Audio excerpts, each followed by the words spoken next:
Welcome back to the Manc Entrepreneur YouTube channel, and in today's episode I'm looking at why Magento 2 is still not ready for a multi-channel e-commerce business. Now, with me being heavily involved with the e-commerce things and selling things online, this is actually a question which I get asked multiple times every week, and no matter how many blog posts I may have written or articles I've written on this question, or how many times I reply publicly to the question, people still feel the need to ask me.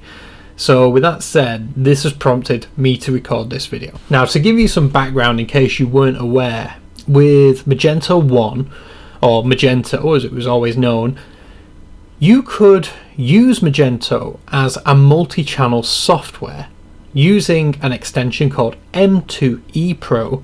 You could take your products in your Magento software and list them onto eBay and Amazon, as well as a Magento website, all from this one place. And it was a very flexible and very cheap software platform to run, as obviously Magento community is free. And ultimately, with a bit of time and a bit of effort, you could create your own multi-channel software, which was open source as well, so you could, make it do whatever it is that you needed to do with relative ease. And it was a fantastic tool, and it's a tool which I would recommend to most people. For some, it obviously wasn't a good fit, but for most, it was flexible enough and very, reasonably priced in order to do whatever it is that you needed it to do. Now, Magento 2 got released in late 2015. I'm going to say October 2015. And back then, we advised people to stay well away from it because it was brand new software, and they'd released it in October, which is the run-up to the busiest sales period of the year. You don't want to be, trying out new software, especially at your busiest period, because if something breaks or if something doesn't work as it should, or if there's an unknown bug, you're going to be up the creek without the paddle, so to speak.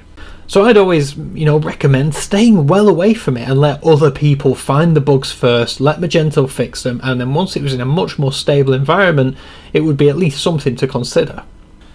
Now, when Magento 2 was released, there was very little stuff to go with it. They totally redone a lot of the framework and how it was built, and that meant that all of the extensions and the plugins and the themes that worked for Magento 1 needed to be fully rewritten in order to work with Magento 2.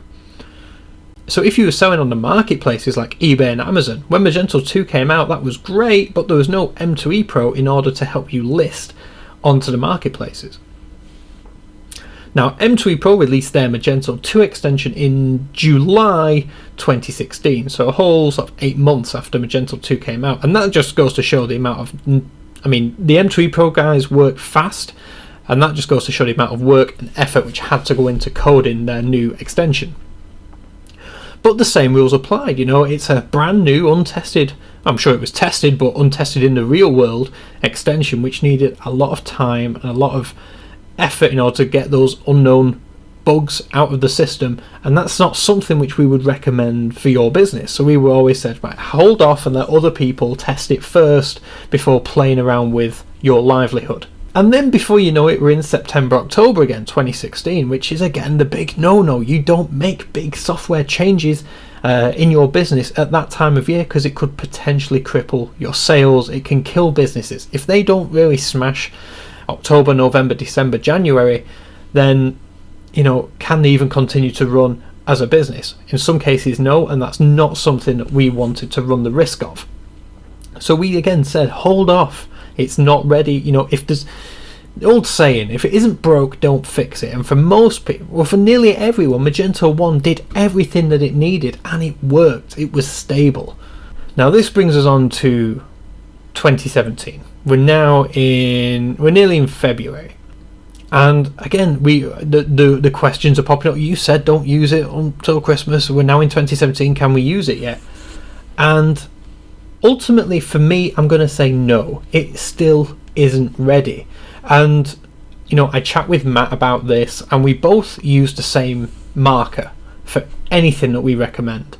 It's like, would we use it ourselves if we were running an e-commerce business, or if we were running XYZ, would we use it? And if we would, then great, that's what we'll recommend. But if not, we don't want to be sort of responsible for, although obviously you're totally responsible for what you do with your business, we don't want to be giving you bad advice that we wouldn't act on ourselves. So as of right now, there is no clear migration path from Magento 1 to Magento 2. So you might have a Magento 1 system which you've been using for years, has all your customer data, has all your product data, and all your fancy, every bit of data that you've collected over the years. There's no simple way right now. There's no click of a button. There's no let's keep it, because remember, everything that, you know, it doesn't need to be code. You know, we don't expect e-commerce sellers to be developers. They're entrepreneurs, they're business people. So we want it to be super simple to get them from Magento 1 to Magento 2, but there is no clear migration, no clear upgrade path available yet. Secondly, in Magento 1, their product import feature was horrendously slow. And there was this fantastic tool created by a chap called Sebastian called Magme, which basically was super fast, and you could upload tens of hundreds of thousands of products super quick compared to how Magento would handle it. And for many people, Magme was a necessity when it came to running their business. As of right now, there's no Magme for Magento 2. You just have their standard import process, which, although quicker than Magento 1, is still not very fast.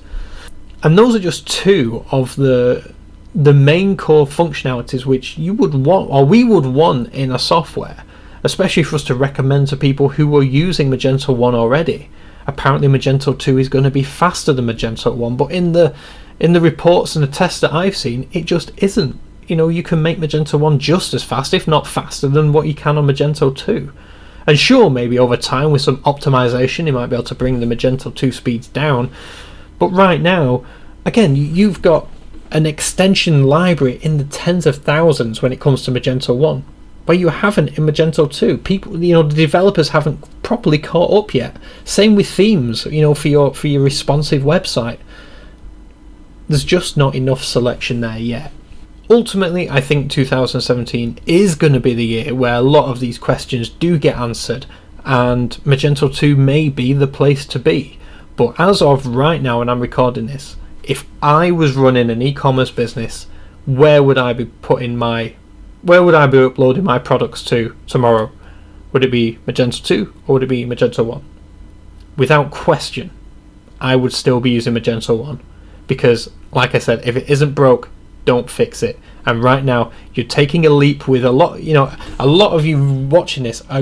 Your business is likely going to be your livelihood. If your business fails, what do you do? And that is why I would never recommend jumping ship into, you know, an unknown. Right now, Magento 1 is stable. We know it works. Why would you take the risk for some functionality which is actually not even there yet? It, for me, doesn't make sense.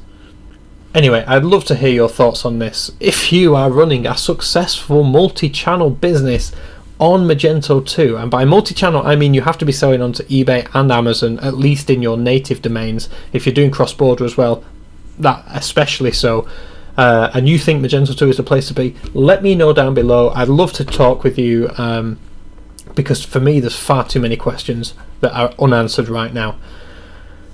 With that said, if you found this video useful, please hit that like button, subscribe if you're new, and share it with someone who you think might actually benefit from hearing this. I hope you've enjoyed it, and I'll catch you, as always, in tomorrow's video. Thank you for watching.